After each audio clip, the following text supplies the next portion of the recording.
নমস্কার সকলকে আমার চ্যানেলের নতুন একটা ভিডিওতে তোমাদেরকে সকলকে ওয়েলকাম।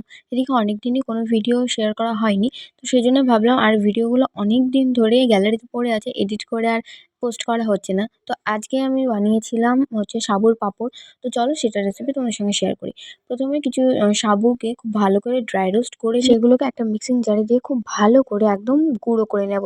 তারপরে বেশ খানিকটা জলের মধ্যে সেগুলোকে গুলে নিয়ে সেটা গোলানো হয়ে গেলে তারপরে কড়াইয়ের মধ্যে আরও বেশ খানিকটা জল দিয়ে খুব ভালো করে গ্যাসের ফ্লেমটাকে হাইয়ে দিয়ে ভালো করে ফুটিয়ে নেবে। যখন দেখবে একদম এরকম ঘন হয়ে যাবে, তখন এর মধ্যে দেবে বেশ পরিমাণ লবণ, একটুখানি চিলি ফ্লেক্স আর জিরে। এগুলো দিয়ে খুব ভালো করে একটা ত্রিপলের ওপরে বেশ খানিকটা তেল দিয়ে খুব ভালো করে ব্রাশ করে নিয়ে তারপরে যেমন করে দেখতে পাচ্ছ এরকম করে দিয়ে দেবে, এবং তারপরে এগুলো একদিন মতো রোদে শুকিয়ে নিলে কিন্তু রেডি হয়ে যাবে। আর এইগুলো আমার খুব পাতলা হয়ে গেছিলো, সেই জন্য ভাজতে গিয়ে কেমন একটা হচ্ছিলো।